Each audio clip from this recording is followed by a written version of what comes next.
Hey guys, welcome to episode 12 of this is technically episode 2 of season 2. I'm here again with one of our veterans from season 1.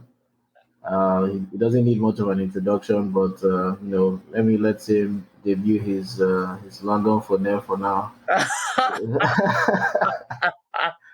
Tony, you want to Wow. reintroduce yourself?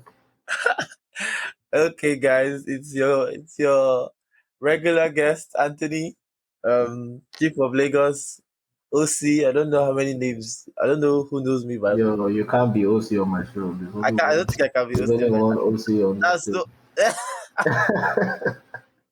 Is it- Wait, do people know you as OC or Kennedy? What's the street saying? Depends on the person. Most people know me as Kennedy, but you already you. I think we mentioned that on episode 2 last season when you came on the Yeah. first time. About like names and yeah. Well, yeah, man, it's good to be back, man. I've missed this platform. It's a different like I find this very therapeutic for me. It's a different kind Yeah, of it is. It thing. is very therapeutic. So and then it's been so long that I did anything content related. Like I've been off my YouTube channel. I know last time I came, I was promoting my YouTube channel heavy. Um, I moved to London and we couldn't create much of that anymore. So like that's on the like on a pause for now. So anything content related, I have to get used to it.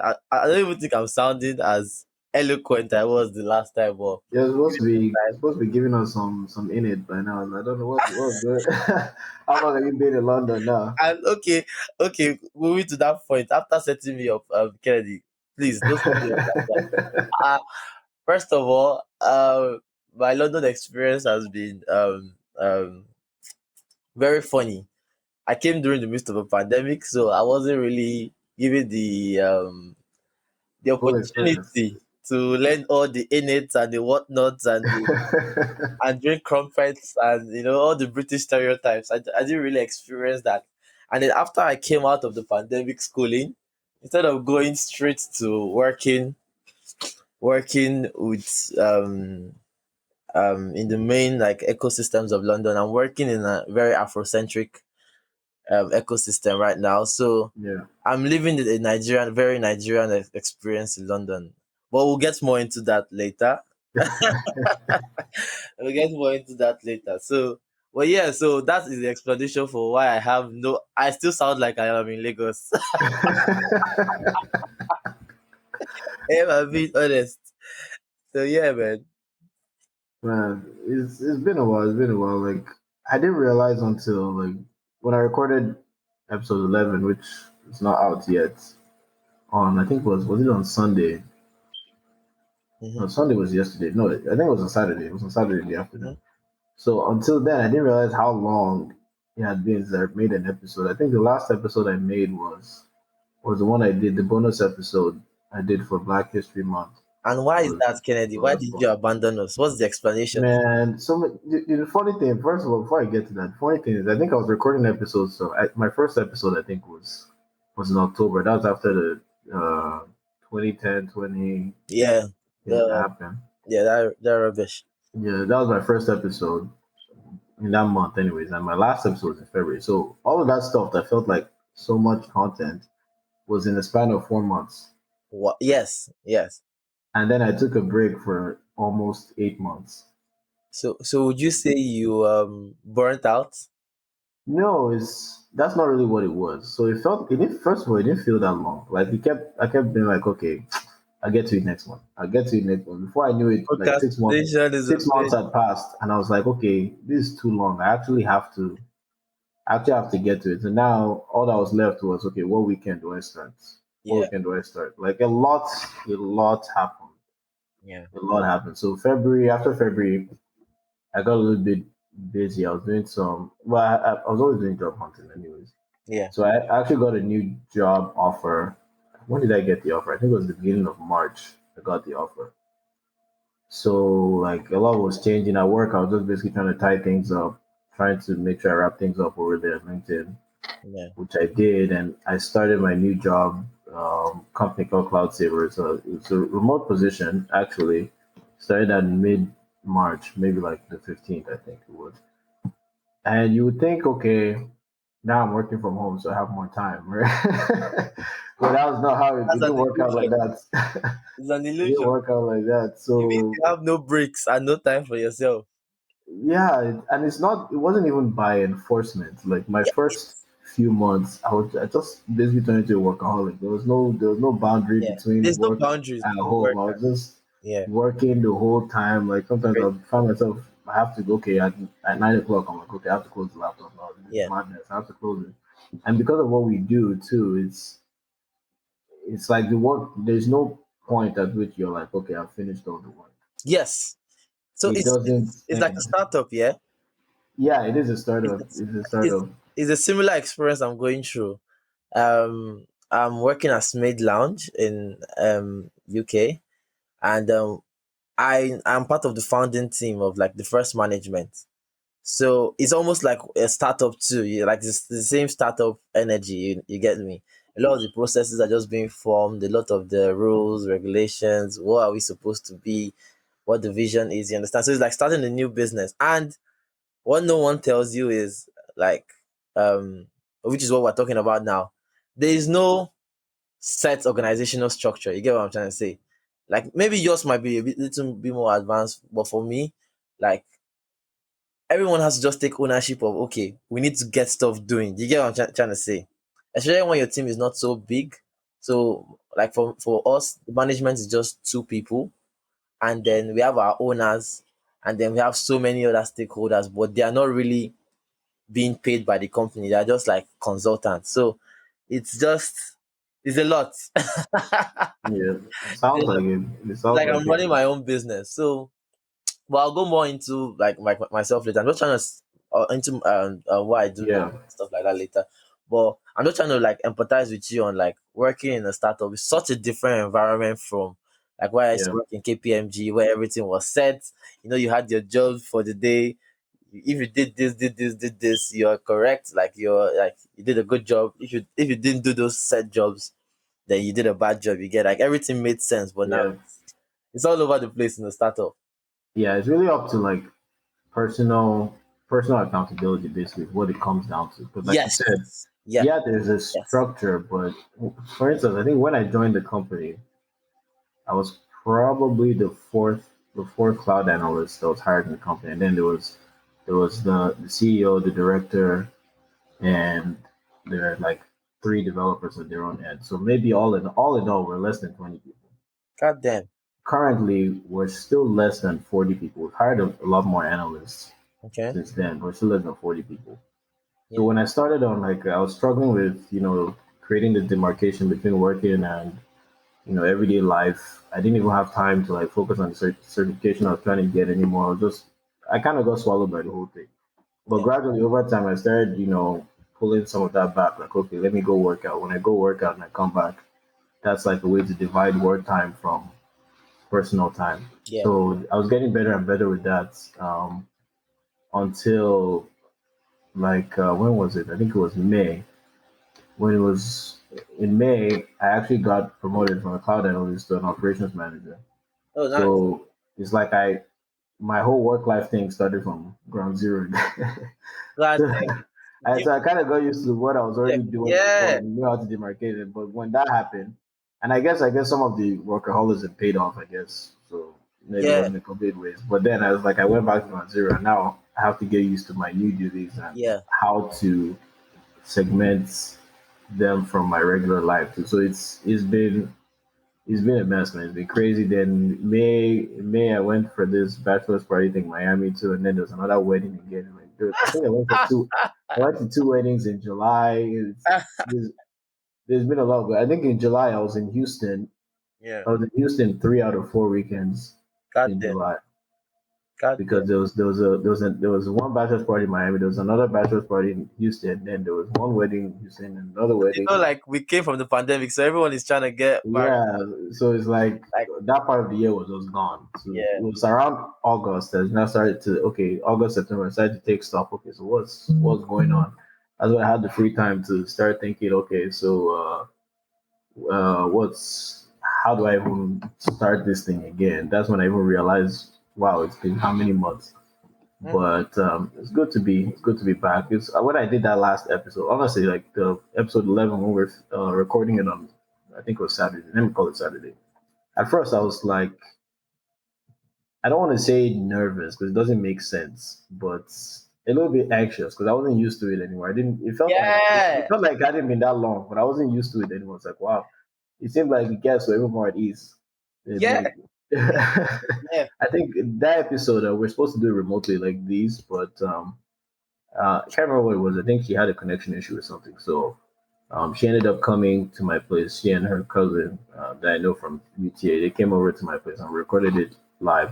Oh, So that nice. was a little bit different too. But they seemed even more at ease than I was because the first 2 minutes or so I mean, I because was for the like guests, there's no weird. pressure, like there's no pressure. It's not really my shit. So obviously, like most times, I'm gonna feel more at ease.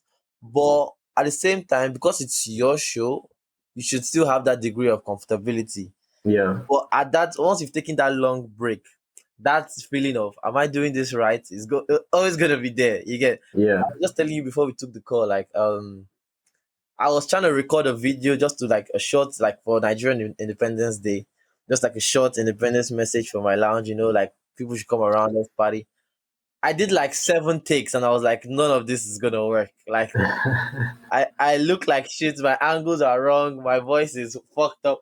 Like I kept finding the fault. I was like, God, I used to make videos all the time, like full Yeah, length short films, like all the time, and now I'm uncomfortable making a 30-second video. So that realization was like crazy for me. You get me? yeah. Videos are more complicated for sure. Like when I used to do YouTube, it was like that. Like sometimes I have to do the intro like 5 times because when it's audio, I just have to get my voice right. Yeah, That was part of what I was nervous about because like the day before, I went to listen to a few episodes. Like, how did I start this episode? How do I usually start them?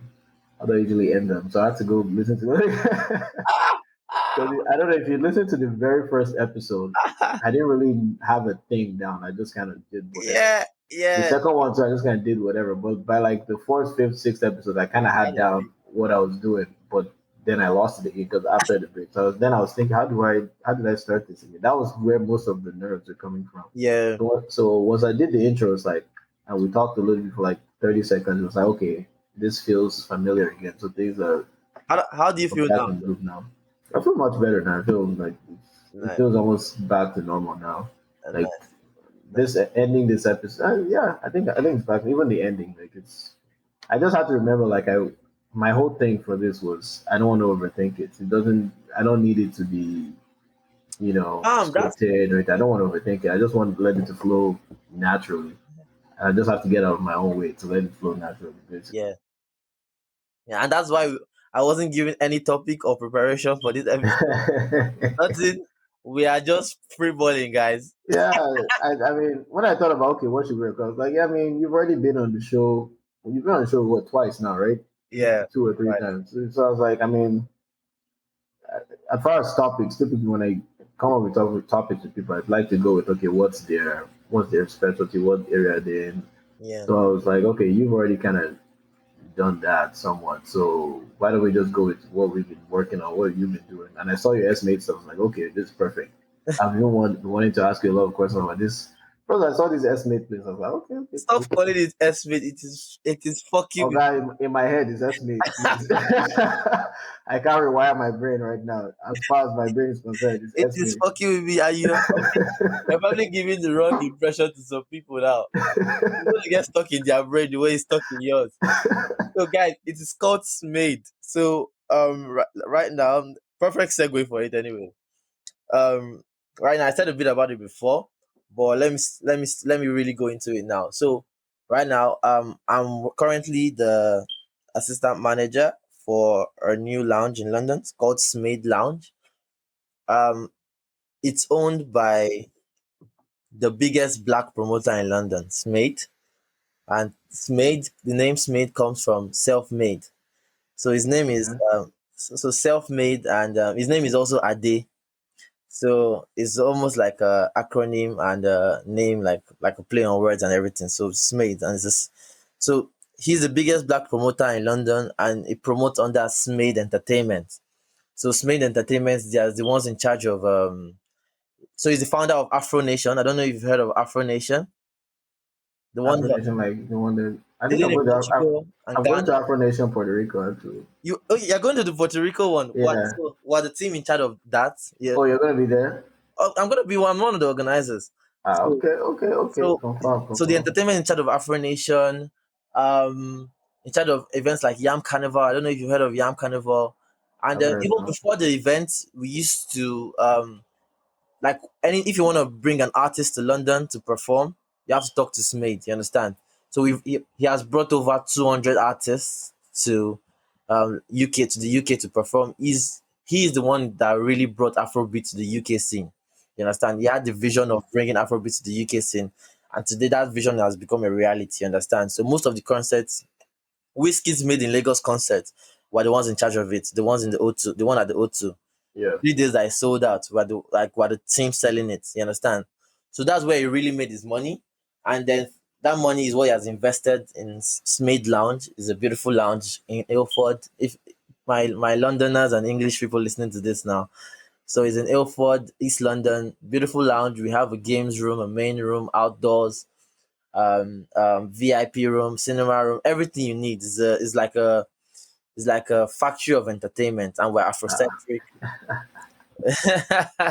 I like that. A factory of entertainment. Yeah, it's like a factory of anything you need. So we have club nights, we have karaoke nights, comedy nights. Like it's anything you want. You can even have business meetings. The place is built in a way that you could do anything there at any particular point in time. And all of it is sold from an Afrocentric matter. So when you enter the lounge, from the designs, we have a black and gold feel.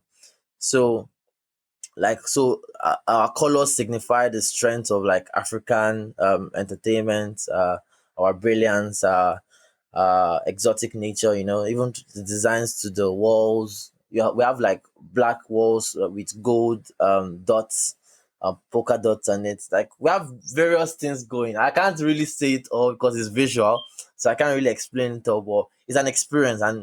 And then stars have come to our lounge to which is another advantage of working on that Smith Entertainment. So all these artists that he has worked with before, they come to our lounge. So every day we have a big name at the lounge. Davido has been there, Ruga has been there.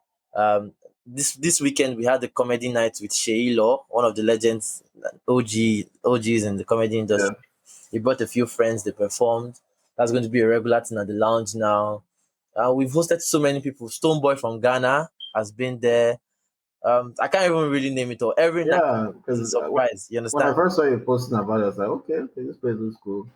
And one day I King of saw, Oniru has been there. The King of Oniru has been at the oh lounge. yeah, Like royal people have also been at the lounge. So not just even celebrities. You understand? So we've had all kinds of people. We're even expecting the Prime Minister of England, Boris. ah, Hopefully soon. You understand? That's what we're talking about today, me and Smith. You understand?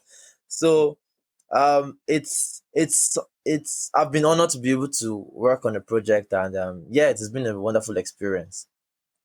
yeah. When you started posting about it first, I was like, okay, this place looks cool, looks cool. I don't know. Then I think I saw Davido. I was like, wow, okay, okay. Next night I saw this other guy again. I saw another guy again. Somebody. I was like, what's? I think I messaged you that. Like, wait, what's actually going on? But What's going on in this place? That all these people are going there. I was now like, you what? understand why. Well, now you understand Yeah, why. it makes more sense. I was like, what's going on? I thought it was just like, okay. I thought, okay, it's just some lounge you went to. Like, maybe, I didn't know you were working there at first. I thought you were, okay, I think that was right after you graduated. I thought, Yeah, okay, maybe you so just went to a that's a lounge or whole something. nother crazy story. So it was during the period of my graduation, like I was managing my cousin that was a DJ in England. So we used to go to like different clubs. You get me? I didn't really have any other fixed jobs. So I just used to manage him. I met my cousin, he was a DJ, and he just told me that I was a business major. So he told me, okay, I should come and help him manage his his brand. So I was managing him. We used to go to clubs, play in London. And then one night I met Smade at the club, and then the vibe was just there.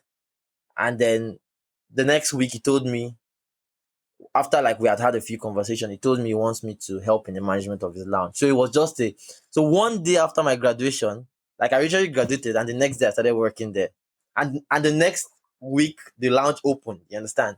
So it's been a roller coaster. Like I've not really had time to really sit back and reflect. You get, it's just been one thing after the other, after the other, after the other, and but I'm glad to be in this position. And like some days, because like for example, one day we were chilling at the lounge, and then I don't know if you know, do you know Larry Gaga? Yeah. So Larry Gaga was like behind me, and then my cousin was like the DJ, because he's not the DJ at the lounge. Um, so it was like, that's Larry Gaga over there. We should go take a picture. I was like, who? Larry Gaga. Like, I'll see him later.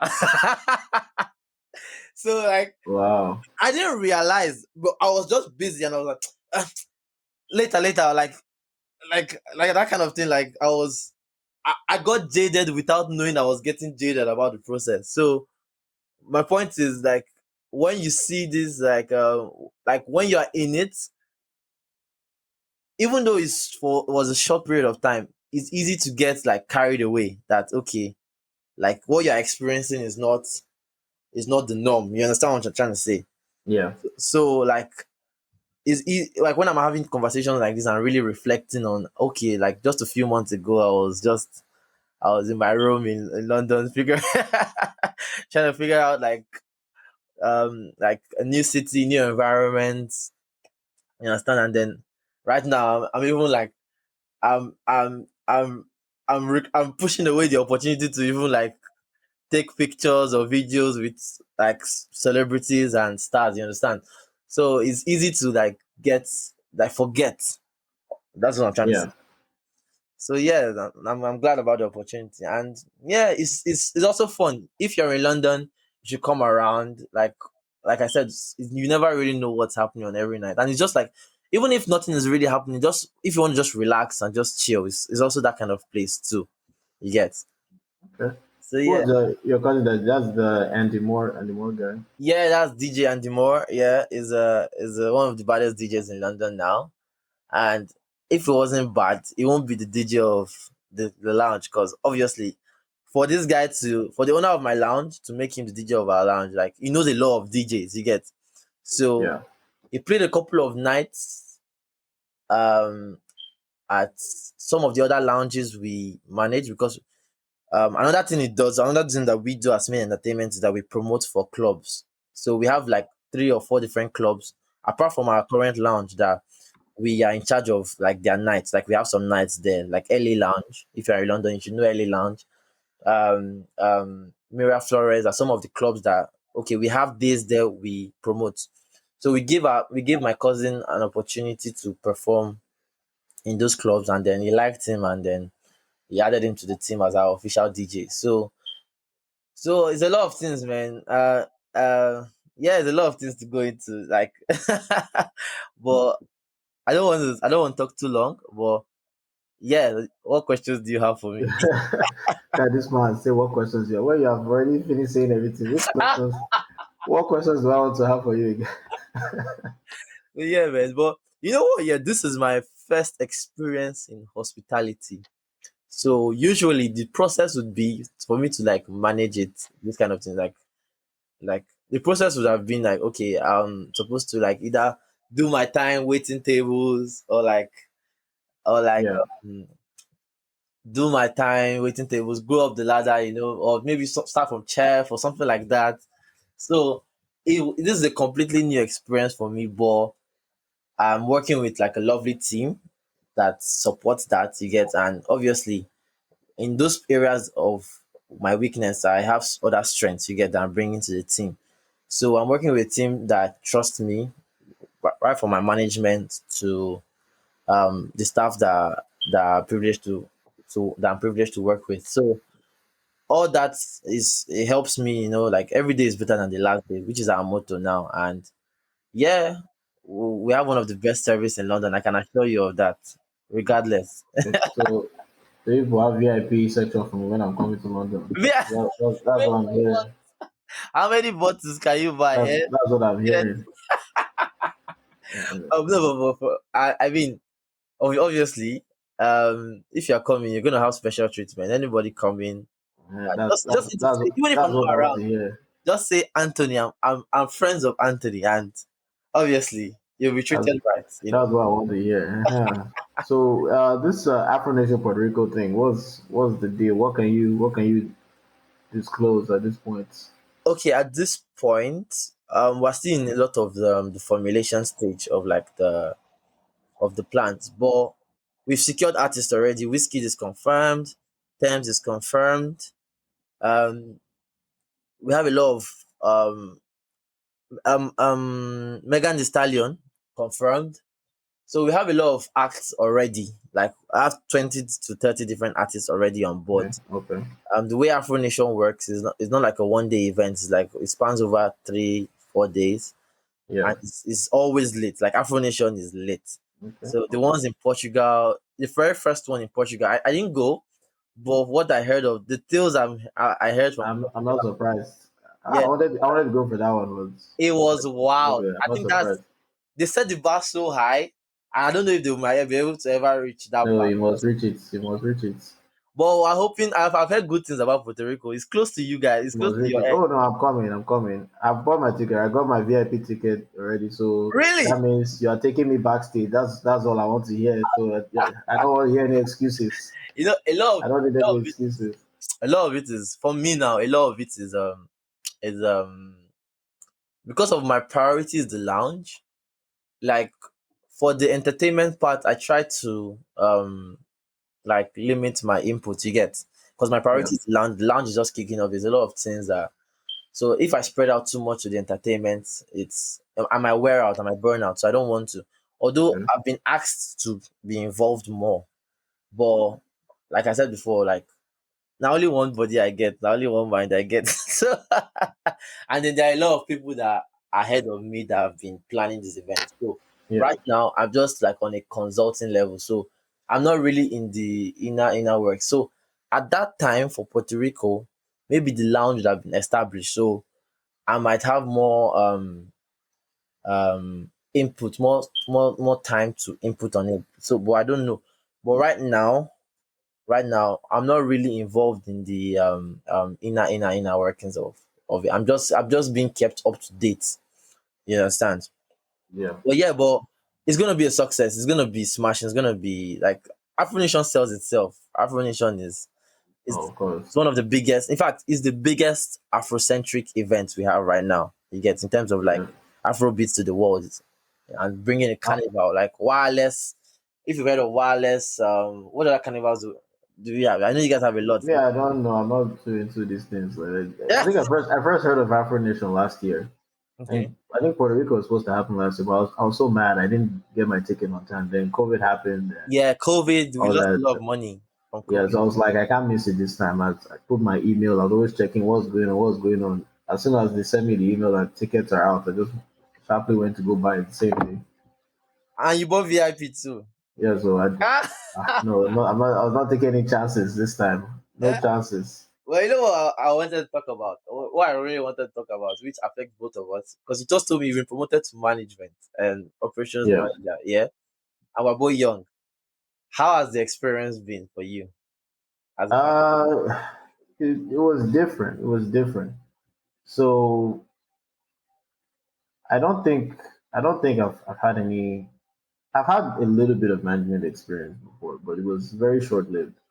So Yeah, I remember after my bachelor's, after I graduated, got my bachelor's, I went back to Nigeria, and after like 1 month at home, trying to fill Nigeria out again, I guess my parents got tired of seeing me out. I remember that period. I guess they got tired of seeing me at home, so they're like, okay, why don't I go to this? My dad's printing press. Look, they're looking for a new manager. They why don't I go there and manage it Okay. for us? I was like, okay. I mean, it's better than sitting at home. How Yeah. much are you gonna? I said, how much are you gonna pay me? They said, okay, they pay me X, Y, Z. I said, okay, no problem. I'll go there. So I went there, and that was my first ever experience Okay. How managing. long was it? It was only like 2.5 months. Well, I was only in Nigeria for 3 months, and then I went to go start my Yeah. graduate program. After 3 months, after like the second month, I was like, nah, bro, I'm not. My plan was to stay in Nigeria till from. I think I went back in Went back in July. Nigeria is long, man. So my plan was to stay and then go start again. I think I was supposed to go back and start again in Jan. I was supposed to, start my graduate program in January. Yeah. And after 2 months, I was like, this ain't it, bro. Like I need to, I don't know, I need to something. So I ended up leaving in October. I Mm-hmm. cut that short dramatically, like halfway. So I ended up leaving in October to go back. So it was only about 2.5 months, and it was a little bit romantic to begin with because I got my degree in physics, but ignore that because at that point the only thing in my head was okay, entrepreneurship was already in my head at the point. Yeah. I think right after I graduated, I saw this Gary Vee video and it just got into my. You know who Gary Vee is, yeah. When you're in that entrepreneur, like what possesses you, I know what you're talking about. Like that's the only thing you can think about. How can I take my business from ground zero to like big? Exactly. So the video was perfect. Like this was like I think it was like a week after I graduated or Mm-hmm. something.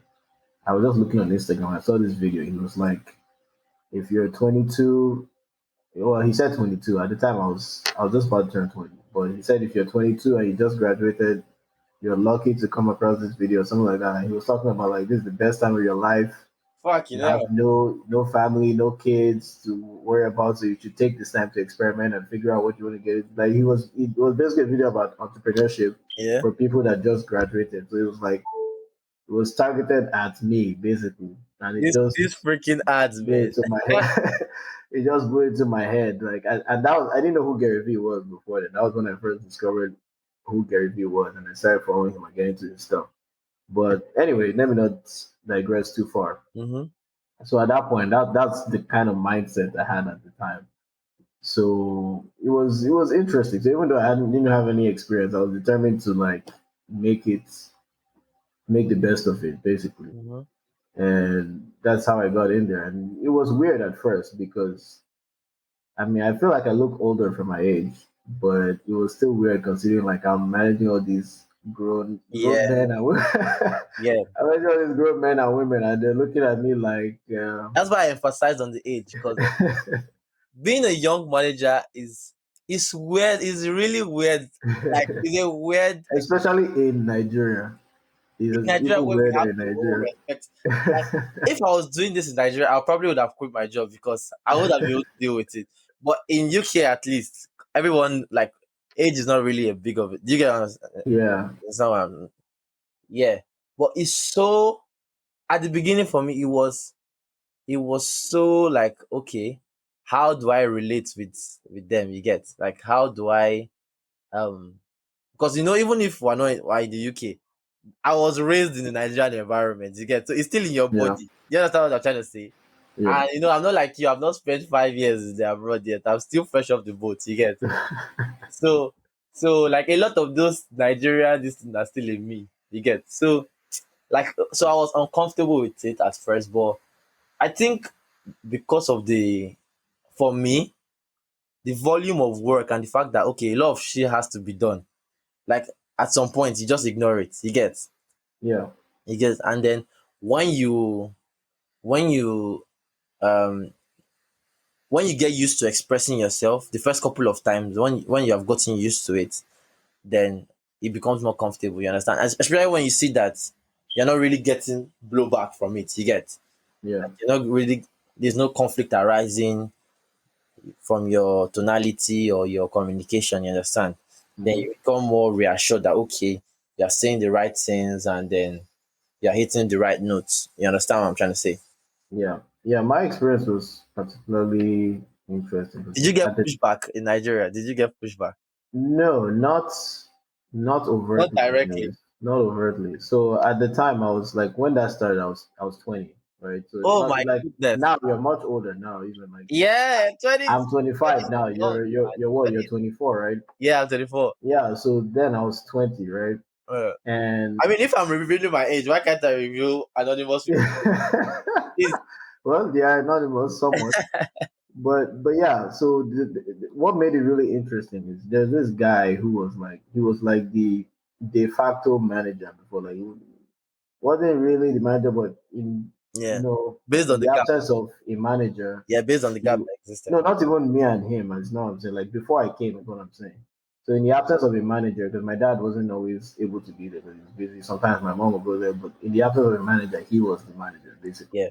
So when I came in, it's not like okay, so now this guy is reporting to me, and he's the one that he What the understands. He I thought, understands how the I thought principal you were works. gonna be below him. No, no, no. He was reporting You to me. that So that made it even more that's awkward. That worse. made it a lot more awkward. That is So, worse. and despite the awkwardness, I Mhm. was I was relying on him to basically give me the lay of the land. Like, okay, what's going on? How does this like? Yeah. On the first day, I told him to like give me a tour of the place and let me know what the operations are like, what's God going damn. on, who's doing what. This is So so that dynamic made it a lot more awkward. So there are God some things damn. that he used to do there before that now it's like okay he has to run it by me first before he can do it the way he wants to do it. Like one particularly interesting And you were part is freaking 20. Nah, bro. Someone it clap. was That weird. was It was weird. But so one time we had to hire an accountant. Mhm. I think we were supposed to have hired an accountant before, but the process was still ongoing. And I guess they had put out signs and people were coming in to interview.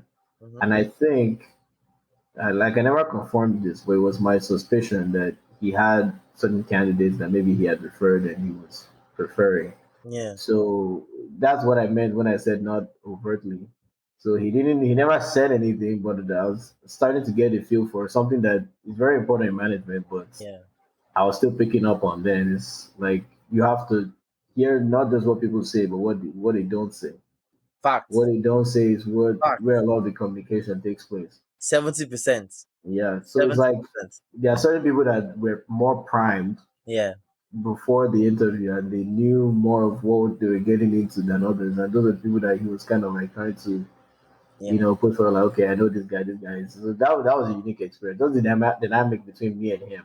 So it wasn't just the regular workers on the floor, even. It was mostly me and him. I Yeah. think right now I think for the most part, he's the manager. I think he is the manager right now, but I haven't really kept up with it in a while. I They think still there right now. yeah, yeah, I believe he's That still means there. he must be doing something right?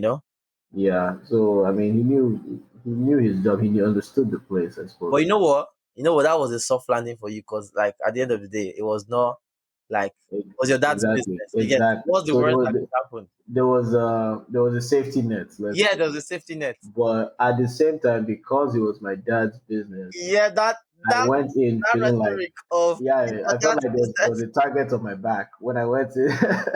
So it was different. I felt like everybody looking to me like, oh I yeah, know it. They're like you're only here because fucking of your dad's unqualified business. 20-year Yeah, old. exactly. What the fuck does he know about this?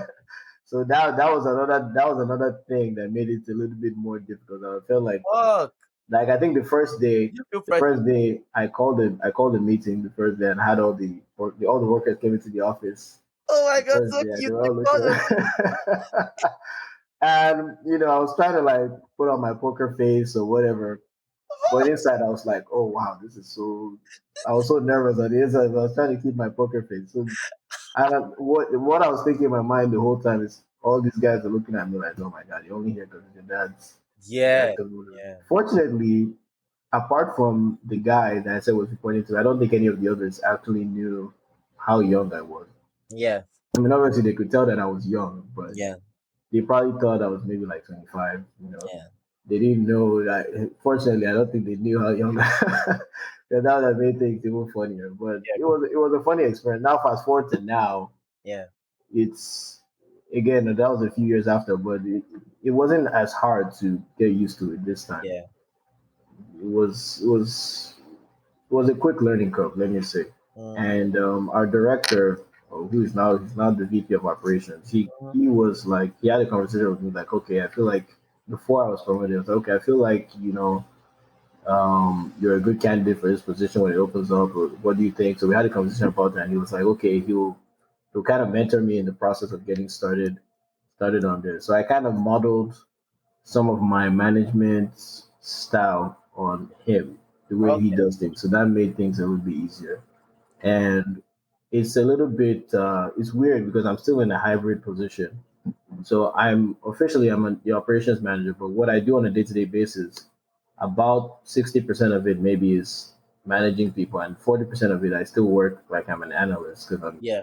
I was kind of like the subject matter expert for a few things, a few AWS services that we work with. Yeah. So, being that it's a startup, we're not just hiring people left, right, and center yet. So I'm still taking on a lot of those roles. Yeah. So I don't know. It's a bit of a weird experience, You know but what? You know what? it's interesting. It's so crazy. We're living the same lives in different industries. So like what you said right now, I understand it even though I don't understand it. Do you know what I'm saying? Like I don't really get the tech stuff about it, but I understand where you're coming from. Because for me, because I'm an assistant manager, and I have just like there's only one general manager, and then after the general manager is the owner. You get Yeah, so I mean it's a bar, so it's a lounge, so the staff doesn't really have to be bulky, but the responsibilities are a lot.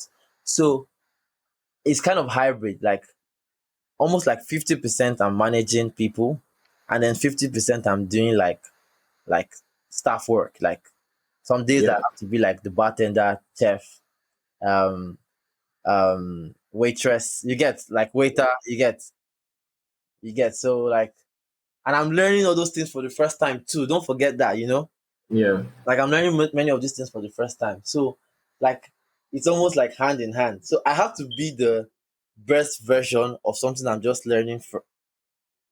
You understand? Because I imagine the assistant manager fucking up. How would the bartender or waitress or you understand? yeah. You understand what I'm trying to say? You have to set an example, I basically. have to set an That's the example. example. You're the So example. like it's hybrid. Like I'm being both a manager and a staff at the same time. And I like it, don't get me wrong, I like it, but I feel you. Like I understand what you're saying completely, even though it's Yeah. from a different world entirely. It's funny. It's funny that you mentioned that actually, because it's almost like I started two management positions at the same time. So like in in June, not around June, exactly in June, I started an Airbnb at the property that I got, God damn. and I hired a Gonna make this cleaner. money. We're trying. We're trying. I mean, it's not in the best location ever, but it's like Yeah. okay, it's doing all right so Mhm. far. So I hired a cleaner, and fortunately enough, I found this cleaner through my sister Seki actually. Hey, shout out to So yeah, shout out to Seki. So fortunately, let's say shout out to Melissa before she attacked me. Melissa debate here. We're gonna have that conversation as family, but later. I can't say that on air. Yeah. She will poison me. But anyways, so I hired this cleaner anyway. So she comes and cleans in between the guests and everything. Hmm. Unfortunately, she was willing to take on some other roles like to do laundry. She'll make the beds. If they leave plates and cups and everything, she'll do that. So it's like even though she's not my employee, she has her own cleaning company, and it was supposed to be like, okay, you come once, I pay. You come once, I pay. That's still how it works. Hmm. But it feels like at this point, it kind of feels like she's my employee. That's what it feels like.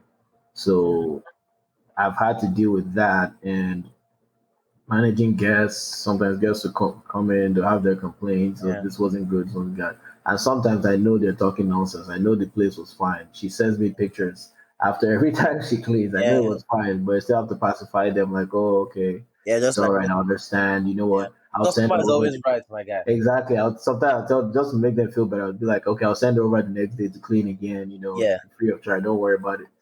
Even though I mean, sometimes like they just want you to, they just want you to listen to them and feel like you Yep. care about what they're saying. Hello. Those people, even though sometimes they're What, yeah. saying nonsense, You know I don't what? know Yeah. if you like. Even if even if your response is a no response, like is a it's something you would never ever do.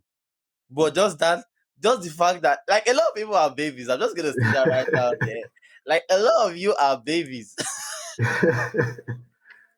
Well, it's not even like baby. It's just the human. It's just how humans are, basically. Like I've tried to put myself in their shoes of like it made me wonder. Like so, maybe 2 years ago when I went to this Airbnb, is this how I was? Like Yeah. I was can I imagine behaving me. like this? I don't know. Like it, it's just the human experience, how people are. Yeah. But also on that end, I think what you said that reminded me is when you're like sometimes you're the bartender, sometimes you're the Yeah. waiter. Yeah. because sometimes the cleaner can't always get there. Maybe it gets it's like, oh, there's this thing here, the trash is here, and like it's not a trash day here, we can't take it out. So I'm like, okay, you know what, don't worry, I'll drive over there, I'll pick it up, I'll take it out. Or maybe something needs to be fixed, the light bulbs or Yeah. something. Or I don't know. There's always a myriad of complaints. Like, okay, one time there was an AC issue. After I got enough AC guys there, I figured out how to do it myself. So like one time I drove there at like 10 p.m., went into the attic to fix it. So Wow. I'm also like I'm like Yeah. the emergency maintenance guy. Because This that's like the one no one tells you. Like is it makes sense. Like being the boss, yeah. Like being the boss. It sounds good, but it's a lot of dirty work. Like it's a oh lot of cleaning up. It's a lot of like when I mean cleaning up, not literally cleaning up like you're yeah. doing now. Unintended. But like it's a lot of like following up after people that you work for. And and then it's a lot of trusting people. You get Yeah, you are you are serving. You understand what I'm trying to say? Like yeah, you're really the one working for them, and that's the mentality you have to have. You get like they're not working for you. You're working for them. You're trying to yeah, make them be the best version of themselves.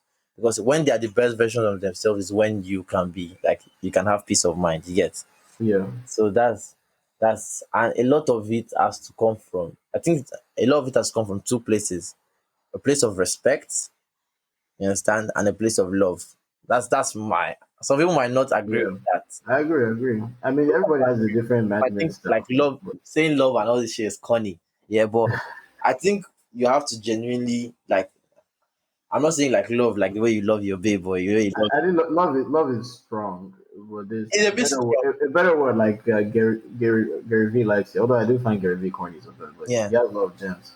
Empathy is the word. empathy. Yes, Empathy is like the word. that's that's really the word. But let's take it to love. Let's take it to love. I love my staff. Yeah, let's take it to love. I don't care. I'm corny. I'm strong. Or forget. Don't get me. Forget about it. So let's take it to love because I love my stuff. I truly and truly love my stuff. So I think when these things come from love, I think it's only human that they'll reciprocate it. You get Yeah, so, and that's been my experience, and I love it so much, man. Like management is it's a world on its own.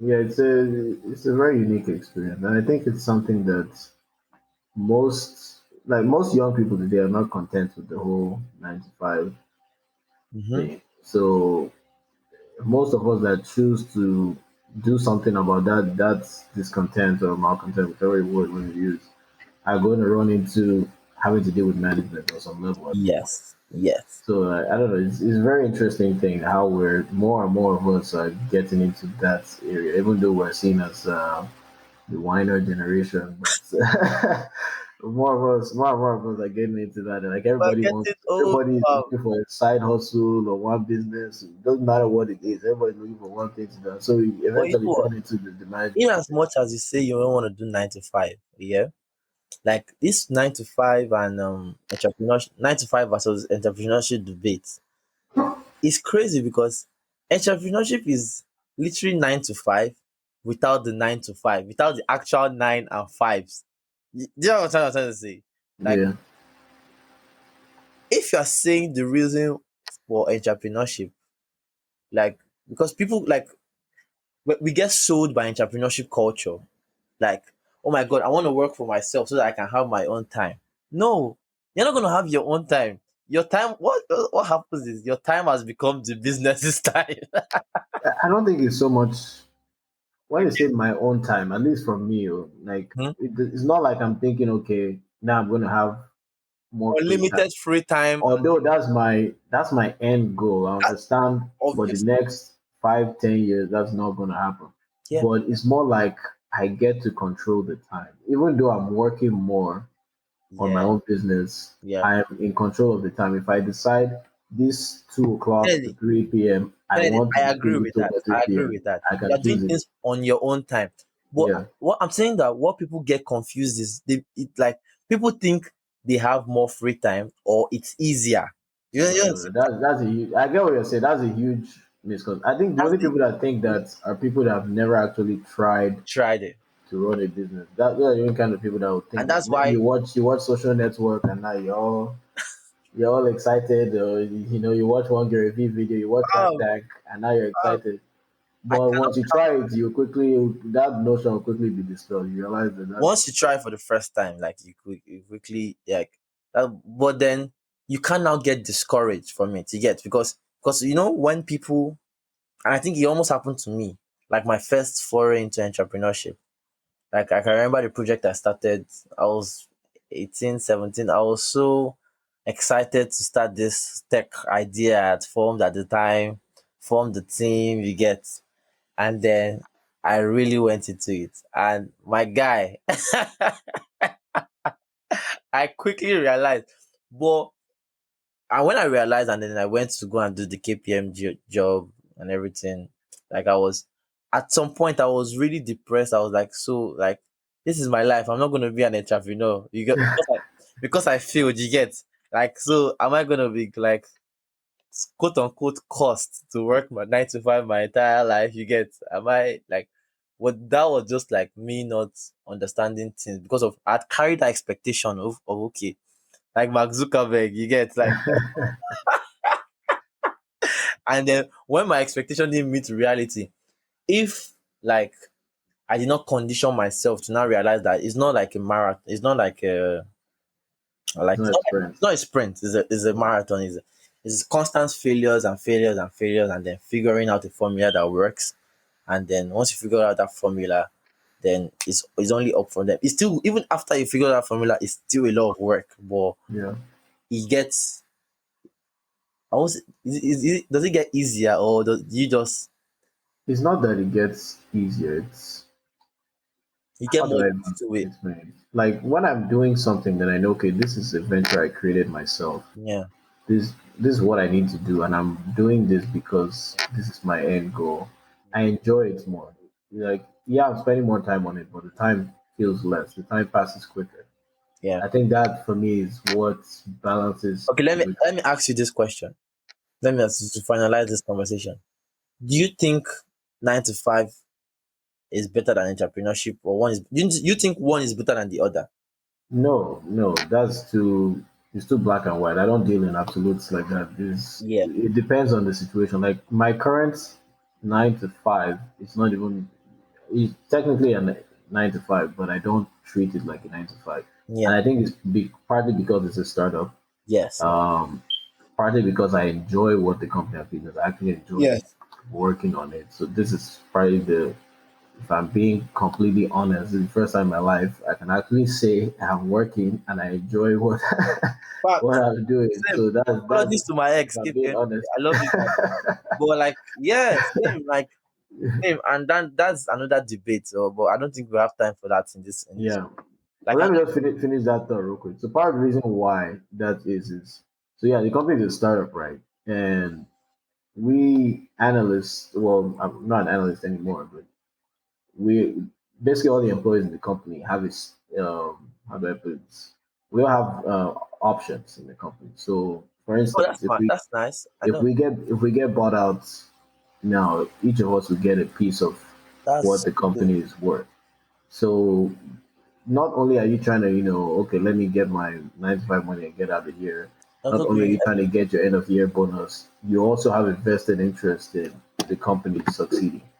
And there's a culture in the company too. Like the CEO has this is his second or third company that he's done this with. Like he builds them up and he sells them. So like everybody knows That's a what the strong end man. goal is. Everybody knows, okay, this is okay, this guy has done this, this guy has Yeah, done this before. Like this is where we're going. And at that point, I don't know, it's up in the air. If the company gets bought out one day, do I stay? Do I go? That's up in the air. That one is it's a conversation for another day. But that makes it feel like an entrepreneurial endeavor, basically, because yeah, it feels like, okay, I am a part of the team yeah. of this company, and I'm is in That my that interest is to make it crazy, man. succeed. So that's different. That's a different thing on its own. Fam, motivation is a crazy concept, fam. Like Of course. how motivation works. And see this thing, yeah, exactly the same situation you talked about. Because of the success of Smade Entertainment and Smade events and Smade parties, Like all these are like there are organizations that have worked and been successful. Like you get so Yeah. everyone believes Smade Lounge is already a success. You get and Oh yeah. everyone is working. You get um based on that feeling. So well, nothing. Our belief is not based on anything concrete. If you really think about it, like I mean, depends. His history is something concrete. when I mean concrete, I mean like it's only a feeling. Like or the successes of those past two companies, like in your case that you talked about, in your case, Hmm. even though the experience carries over, but they don't really determine the success of this one. Not necessarily, but there's a correlation that you can believe in there. First of all, it's not just the CEO.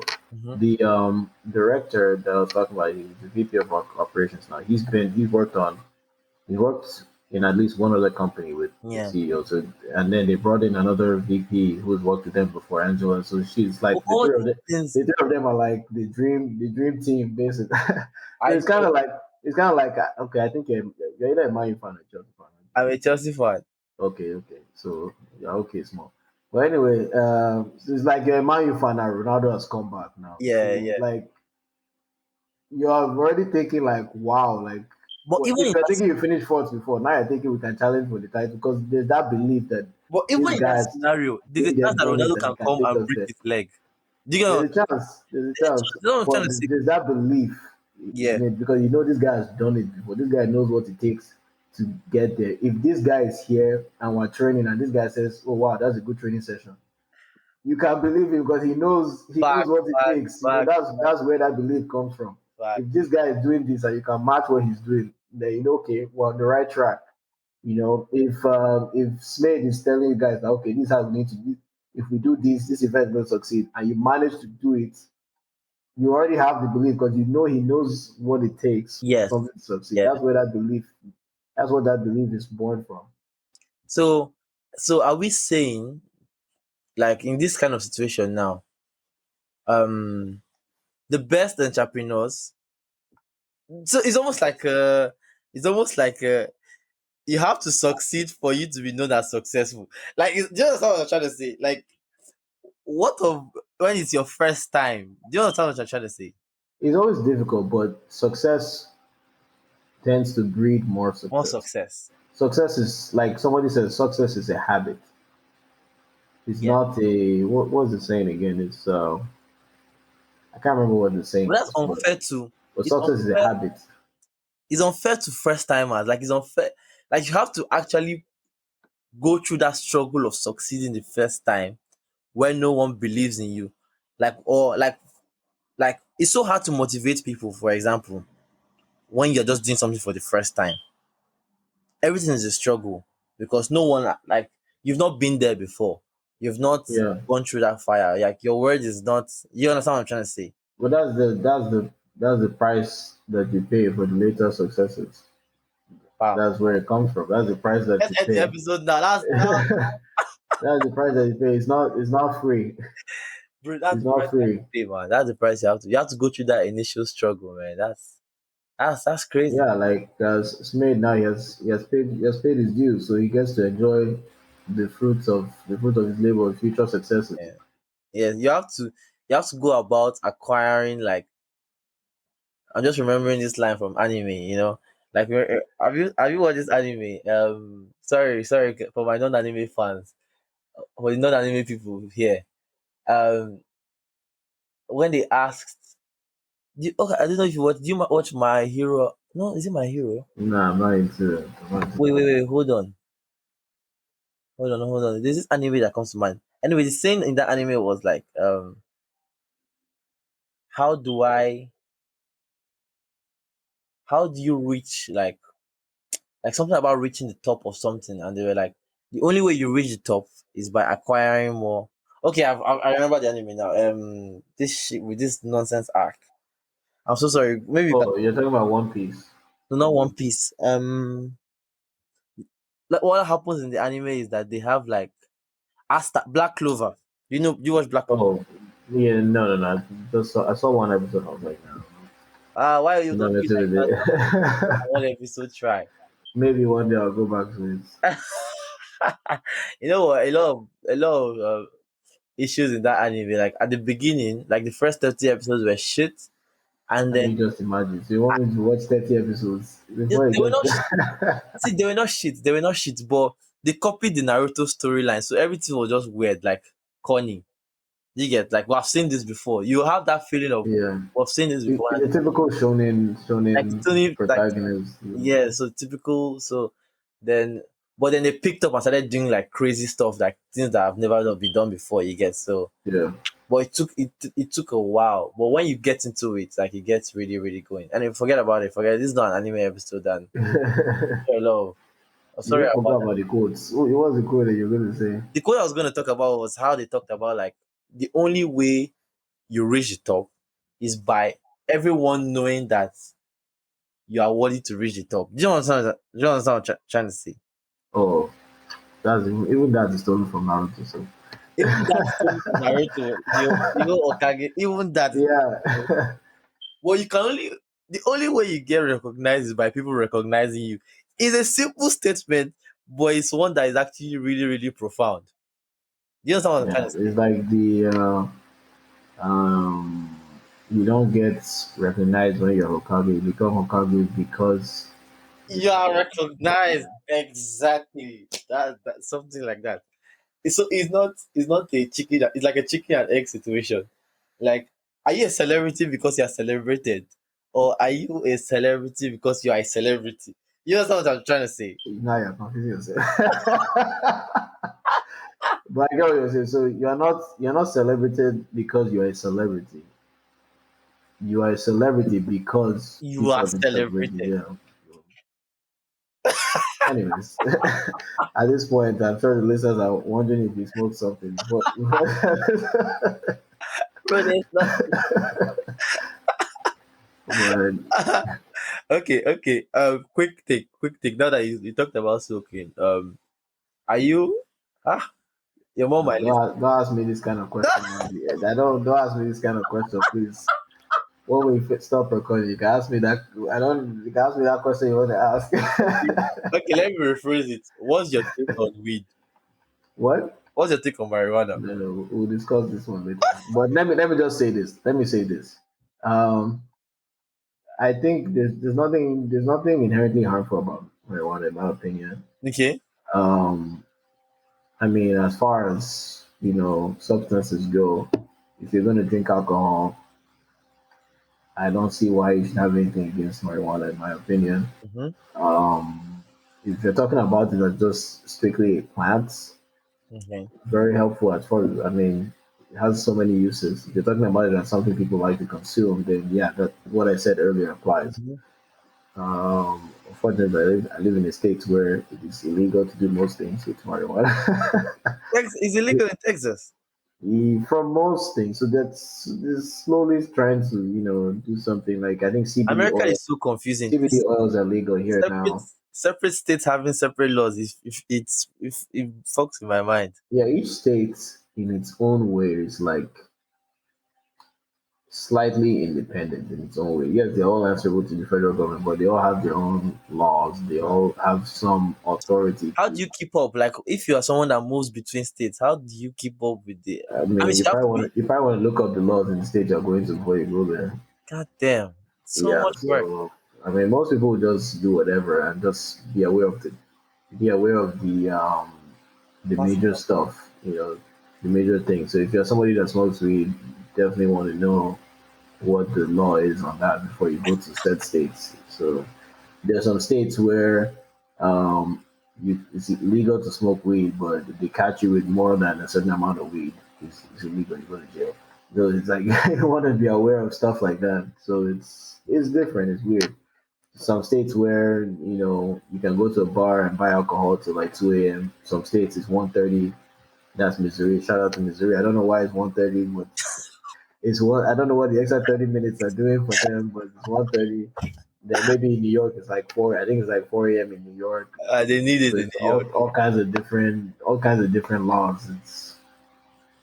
It's different. It's different. This is I appreciate the UK because of this, because of like so many reasons why I appreciate the UK. UK has its issues, yeah, don't get me wrong, but the the politics in America is just a lot, man. I can't even lie. I mean, you It's a say lot. that, but UK is like we can probably feel like four UKs inside of Texas, you know. So it's a different ball game So entirely. what do you mean by four UKs? You know, if we're talking about United Kingdom, we're talking Scotland, Ireland, all the colonies. Like I mean, UK is actually I don't bigger. want to I haven't looked at the exact Yeah. you know square footage or whatever you want to call it Mm. area. What's the word I'm looking Yeah, for? but it's not that big It's here. possible. Texas is pretty big, you know. Texas is Texas is if I had to guess, Texas is somewhere around 70-80% the size of Nigeria. I heard. Texas is I pretty found out, big. and I, It's I, not. I actually fact checked that. It blew my mind. It's pretty big. So I don't know exactly how big the UK is in comparison to Nigeria because all these people be enlarging their countries on the map unnecessarily. So, but it wouldn't shock me if I could fit three or four, UKs inside of Texas. When I said UK originally, I was thinking England. But you're right. I mean, there are other countries in the Yeah, EU, but even then, they're not that big. They're not that big. I not mean, really that. Scotland is the biggest of them, Yeah, if I'm not mistaken. They're not that big, so it's still possible. But yeah. yeah, so it's a lot more you're managing here. That being said, you're right. It doesn't have to be that complicated. The thing with America is because of how the country was formed in the first place. That these were all independent colonies. At least the 13 were independent colonies before they got started. When Interesting. Texas became Texas, Texas was an independent republic for I think a few months, 2 or 3 months before it became part of the U.S. So it was their own thing. So when they joined on their own terms. Wow, After they started a war with the Mexican government, they joined on their own terms. wow. California too, I believe, was an independent republic for a little while. Um, I'm not sure about the history there, but I believe they were an independent republic. They have their own flag. I think the bear on the flag and everything. They have their own flag. Texas has its own flag. So when they joined on their own terms. So and even before that, states' rights has always been a big deal in the U.S. So the states, when they came together to fight the British, it was with the understanding that they will retain some measure of autonomy under the federal government. So that's and Americans are they're very reluctant, they're very loath to change their amend their constitution Yeah. because they're kind of purists in that way. They feel like any amendment on the constitution takes them further and further away from what the founding fathers originally intended and closer to maybe ending up with what they were trying to get away from in the first place. Well, what the founding fathers were slave owners. Let's not get into that. That's a story for another day. So, and their intention really, really sacred. So That's it's a whole story for another day. everything is just a mess. And So even at that point, like they had some conflict. Like take this story with a grain of salt because of who the story is told by. But even at that point, when they were trying to sign the Declaration of Independence and declare war on the British or their freedom from the British, it almost didn't happen because some of the founding fathers supposedly wanted that phrase "all men are created equal" to apply to everybody. Where some of them were like, no, when we say men, we're talking about us. We're not talking about them. So I, there was an issue. Like it almost didn't happen because of that. And eventually, so the story goes anyway. Like I said, I'm sure even the ones that thought all men are created equal, they're probably still racist on some level. So you have to take the story with a grain of salt. But eventually, the story goes, they had to come to a compromise. They had to basically agree that okay, for the good of the country actually coming into being, we have to concede that point to them and just uh-huh. let them have their slavery and postpone the war that happened 100 years later, basically, or so the story goes. Mm. Let me say that so the story goes again because I History, don't 100% believe all of that. I feel like that history is written by the sounds too victors. perfect. Exactly. It sounds a little bit too sweet, sounds too Hollywoodish Fam. for my taste, but that's the official story. It's so crazy about like history and like beliefs and like and like you know what, one thing that really fucks with me is that things that are considered um what we know today as good, bad, the norm, you get, Yeah. was either once upon a time, like maybe it was upside down, you get, or like some norms today were like taboos then, some taboos today might be norms in the future. You get what I'm trying to say? Yeah. So that really fucks with me. In fact, in the fact that we're only living in a a really really small sample size of the whole of existence, Yeah. and that sample size, we live like that sample size dictates like the period. Everybody, every era lives like the period they live in dictates all of time. To an Yes, extent, it does. So you said history is written by the victors. That's a very yeah, common quote. Let me yeah, of say. course. There's another one that I prefer, Mm-hmm. kind of. So even though they are both true, I think this one rings more true to me. I Yeah, think this one was said by Napoleon, actually, supposedly. He says history is I love how you are.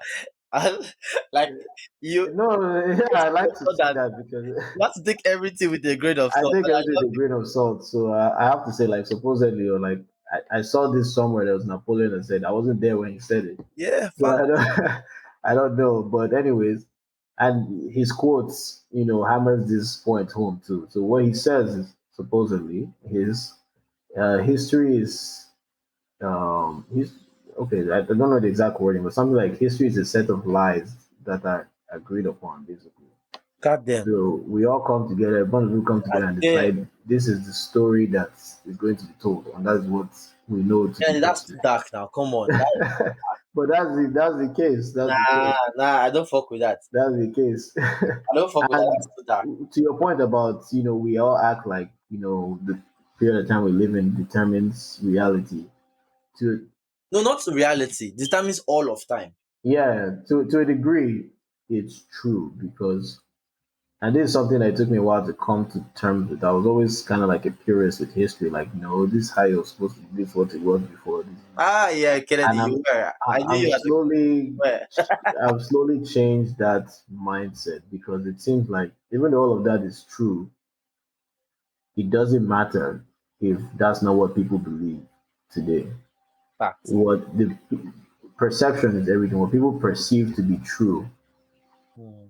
typically is what the world It's true. operates with. It doesn't matter what you Reality. think actually happened. What actually happened is irrelevant. What happened is what people believe happened God damn. Did you most just of say the it's time. relevant? It's mostly irrelevant. Come on, I Kennedy. mean, the world is the world. As a physicist, yes, I understand that there are consequences to Yeah, what happened from what happened. Like what exactly. But what happened, actually happened? yeah. So you can't But call it irrelevant.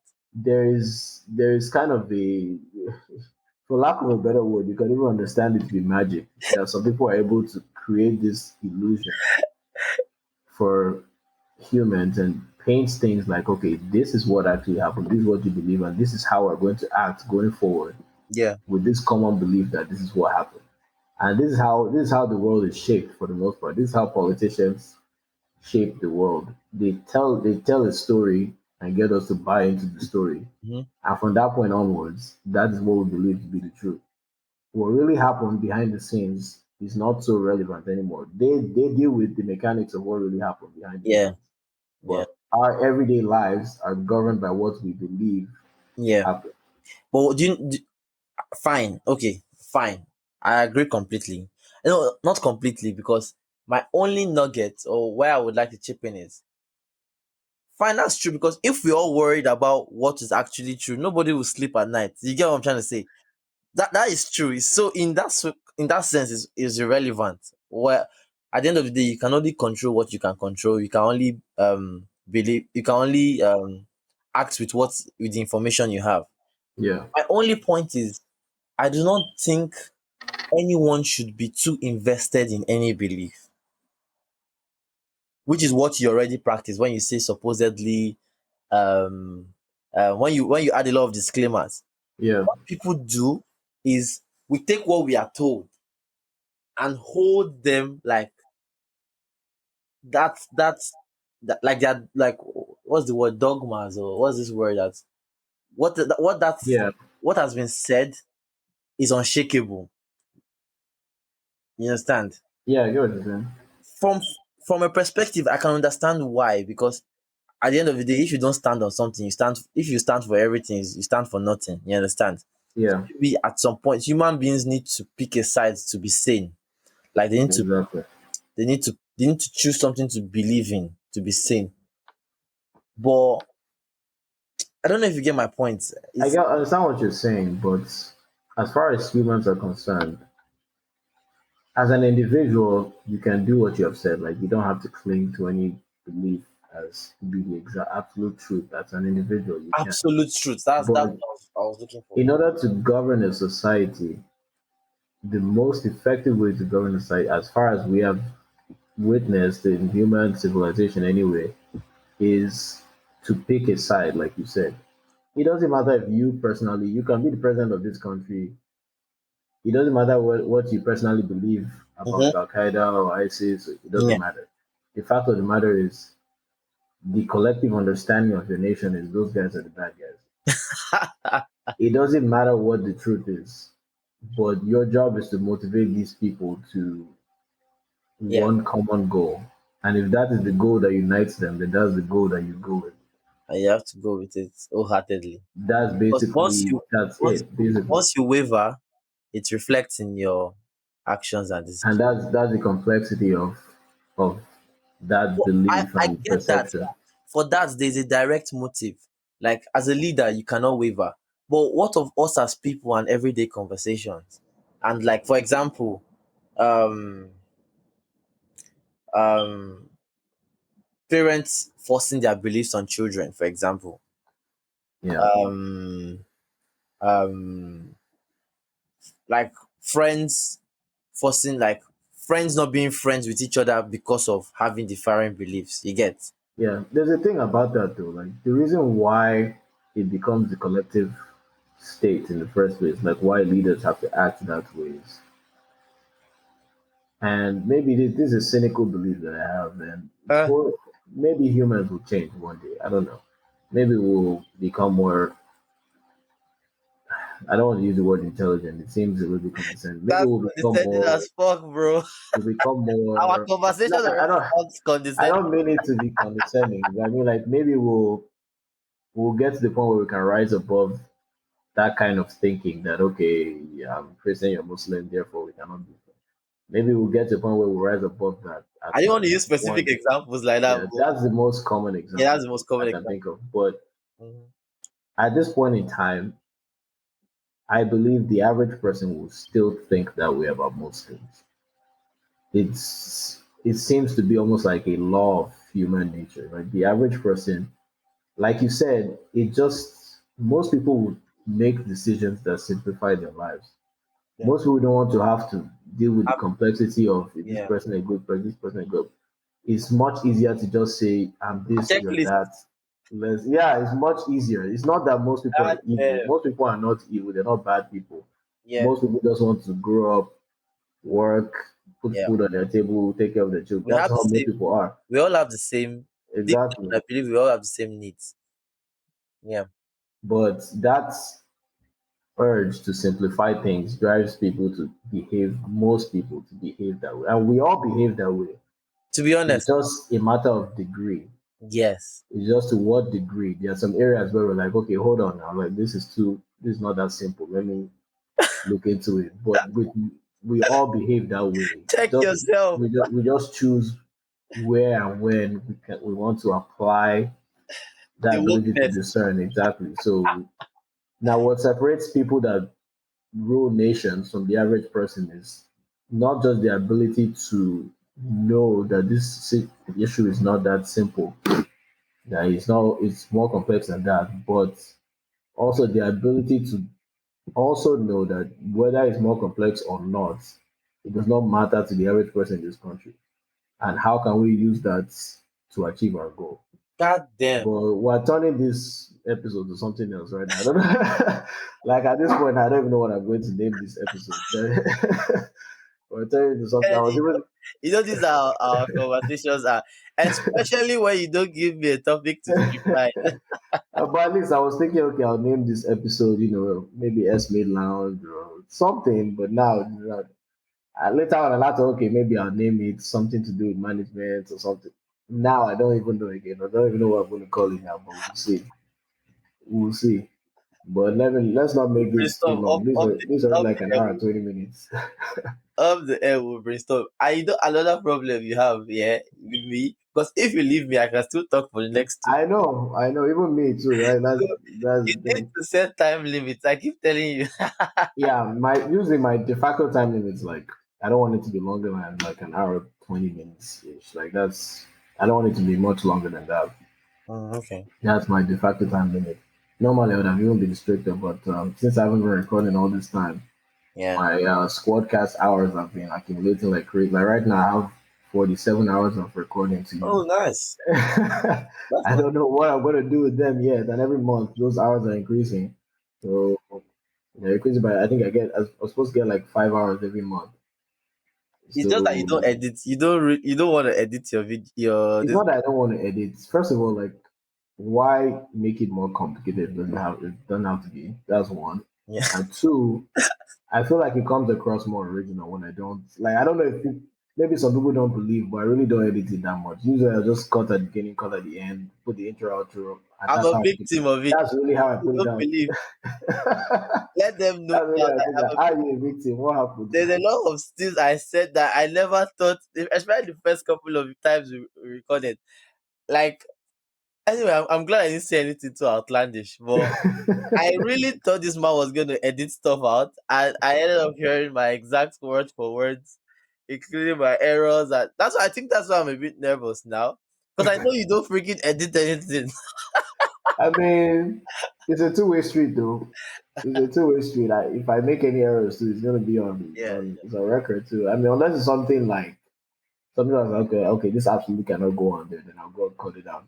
But for the most part, I like it to be raw. Like even when I was doing YouTube, the soccer stuff on YouTube, what I used to do is if anything that's not really contributing to the story, like I'll cut it out. yeah, But at the end, I'll put like 2 minutes worth of bloopers because I want people to actually see what went into creating it. Because yeah, I think too often people put out content and it looks so perfect and you're wondering, wow, like yeah, can I ever make something like this? But you don't know how many times you have to cut and do it again and do it again and do it again. So I like people to get the raw feel of it. I feel like it makes it more personable that way. yeah. But the biggest problem we have with this is like the attention span of people. Yeah, that's People's the thing. attention span, like, and That's it's the not thing. really their fault because there's so much media, Kennedy. It is. There's so much media coming from everywhere. There's so much distractions. Even apart from media, like even like social media is like a form of media. You get like Yeah. so. Like, sorry, that was so obvious. I'm so sorry No, about. no, no, no. No, Even though the term social media makes that sound ridiculous, ridiculous. I, But I get what you're people trying to don't say. really think I get about what it. you're trying to That say. social media is like a media. You get so there's so much going on. Like that's why like everything has to be like cut and presented like everything is perfect. Like Yeah, everything looks perfect from ads to your videos. Like everything is perfect everywhere. Like yeah. The thing is though, like the kind of podcast I want to do, I Mhm. don't think I don't think I'll capture the full value of it if I make episodes that are shorter than maybe 40 minutes. Nope, you can't. You So can't. I already decided that 40 minutes is my minimum mark. And I've just drawn the line in the sand. If you can listen to it, cool. Yeah. If you So can't listen to it, like I mean, you don't have to listen to the whole thing, honestly. Like one of my favorite podcast, apart from this one, obviously, yeah, is Joe Rogan Experience. Now Joe Rogan's episodes are like 3 hours long, yeah, some 4 hours long. yeah. I've never finished a Joe Rogan episode in one sitting. Never. That's never happened because it's too long. Like you said, it's way too long. There's no way I'm gonna unless I'm driving. Like one time I was driving back from Houston and my passengers didn't take it very kind. They didn't take it very kind. I don't know if they're gonna hear this episode, but they basically put the AirPods in because they got sick of me playing JRE. But I mean that's the price I took for driving them 4 hours, so they can't complain too God much. damn. So I mean, what I'm trying to make is I like podcasts, like I like Yeah, audiobooks, so I so think I'll listen to them. But even me, I won't finish 3 hours of a podcast in one sitting. So I can listen to like 30 minutes, I go come back, listen to 30 minutes. So people can listen to this like that too. I don't expect everybody to sit here and listen to the whole 1 hour 20 minutes. Even if it's only 10 minutes and that's 10 minutes that you like, cool. But to do it justice, I think it has to be a certain amount of it has to be a certain length or duration, I should say. yeah, because conversations, organic conversations, which is really, I think, what you're going for, what Joe Yeah, Rogan does, exactly. what you're going for too. They take times to like, they take time to build up. You get like all Yeah, these conversations we see. I was gonna tell you this at the beginning of like off air, but conversations. I just realized. I don't know why I didn't realize this sooner. But late night shows they do like a pre-interview before they do the actual interview. Did you know that? I didn't know that. Wow! Like they do like the exact interview we see. They do it already before. Oh, okay. You mean like do like commercial and Colbert shows, Jimmy yeah, Fallon, yeah, yeah. I've heard that before. Yeah, they do like the full interview with the questions and everything asked, yeah. and then they So it's now like a rehearsal, basically. so they do like So, rehearsal of those so when interviews. you see all those off the cuff jokes and all that, it's not really Everything off the is cuff. like, God damn it! Like it's I like heard that. I think I heard that one time. Yeah, when I heard that, I was like, wow, wow. So in real life, organic conversations can't really just go straight, like happen straight up. So yeah. I appreciate this format because of that. And the truth is that at the end of the day, yeah, the podcasting world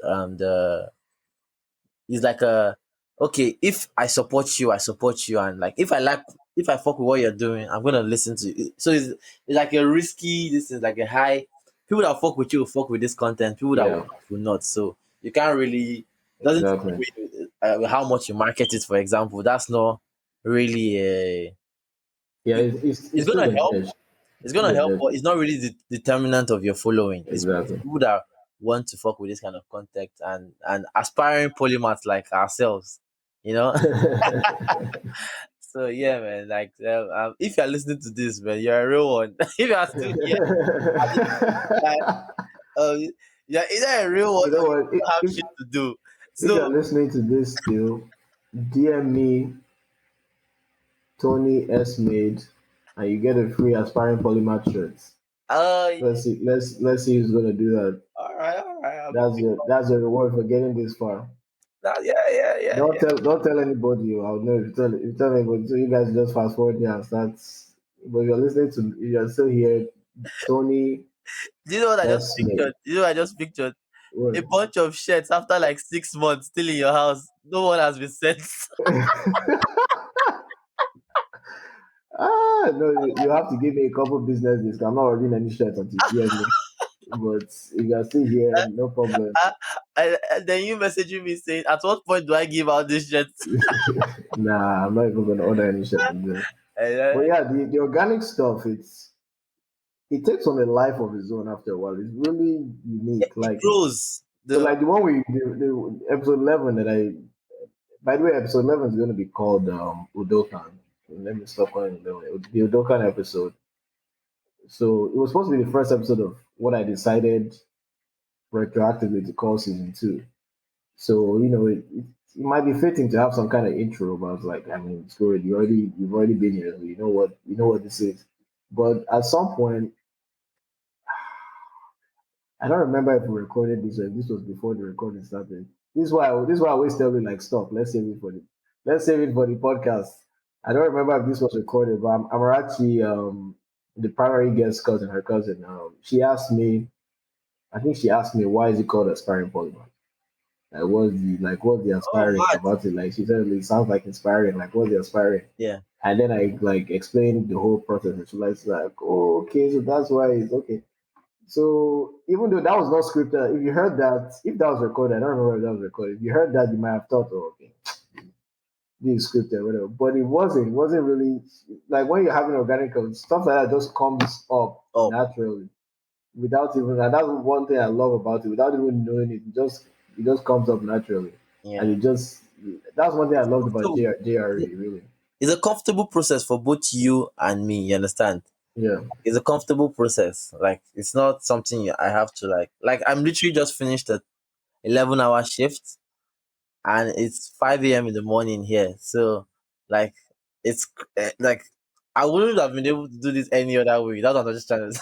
Yeah, Like, if I had to like script and plan and like really think about what I was yeah, going to say, like this will not be happening now. You understand? So, yeah. And even me on this end, like there's this nightly call I have sometimes because I'm working with some clients in Indonesia. So I literally just had a call from like 9 to 9:30. yeah, That's why I was like, "Oh, I'm about to get on, about to get on." Like I was literally closing my work laptop, turning this one on. yeah, That's yeah, so like if I had to script this and all that, I've had to script this over the weekend, basically just to do this. yeah. Basically, what we're saying is that you guys are not paying us. Ah, but I Yeah, mean, but we love the you organic still, stuff man. is cool for real. It We is. love you still. Kennedy is always But fun coming around us. for real, we said we are going to end this episode like 11 minutes ago. But but anyways, that's the fun of it. That's the fun of it. To end this episode, I know other stuff you said, earlier, but when I come to Puerto Rico, they still take me backstage. So Yeah. I don't wanna hear any excuses. No excuses, man. Just, No I think I know one or two people that are coming. Just prepare. I'm going to take like three people backstage. I mean, I Not mean, I mean, not if too I'm much. there, if I'm, I'll probably be there.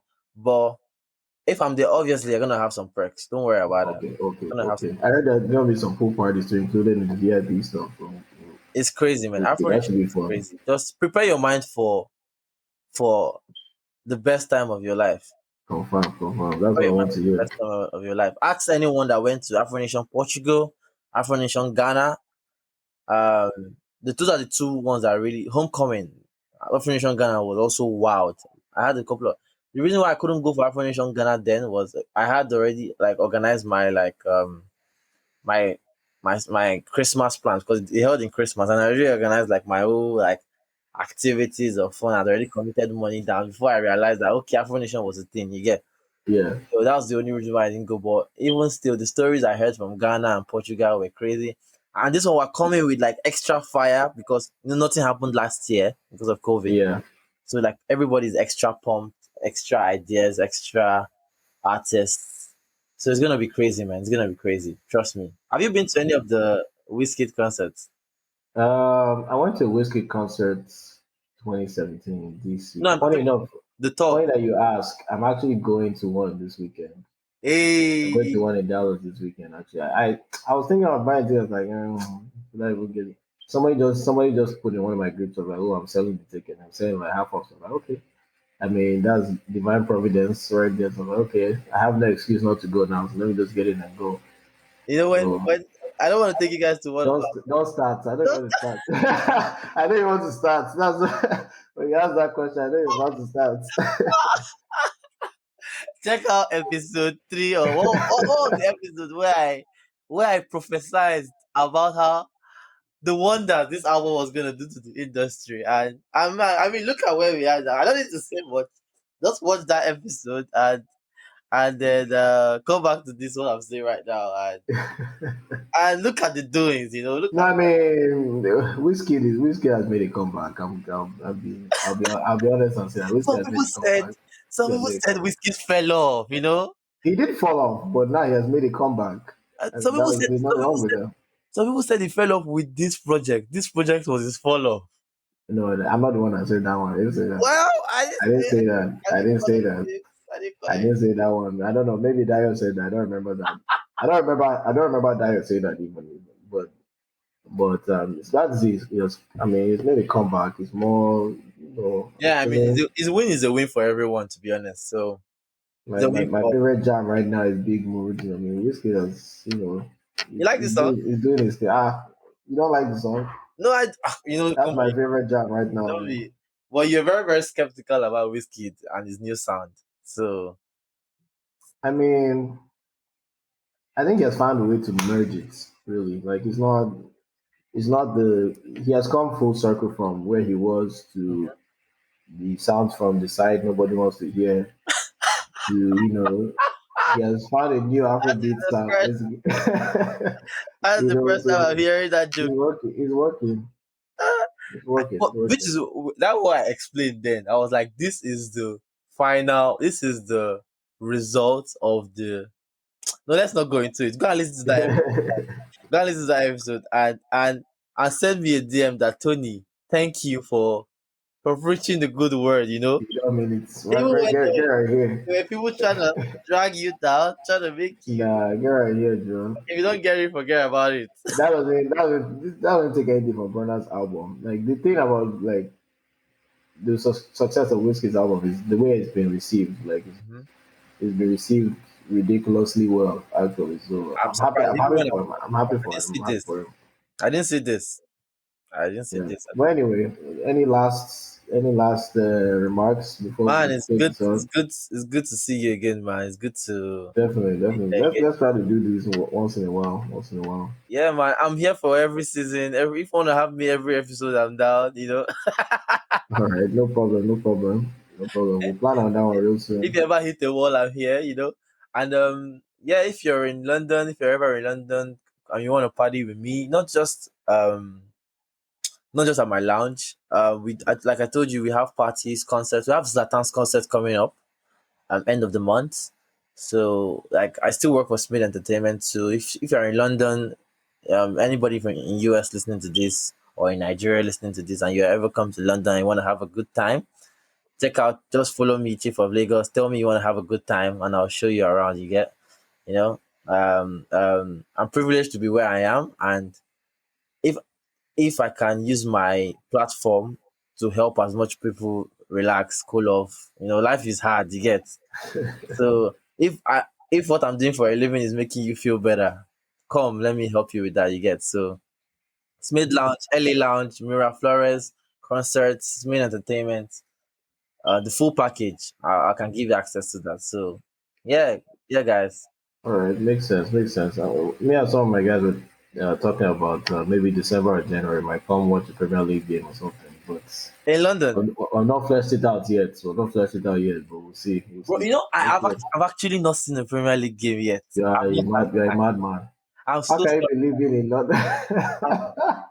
Man, I work on You're a everything. No, madman. when I like my busy periods are like the busy periods of like stuff like that. But I'm gonna go see one soon anyway. Wow. I I'm gonna can't go. even believe that. Maybe Wow. when you guys come, we'll go, man. Maybe when you Okay. guys come, we'll go. We'll plan it. We'll plan it.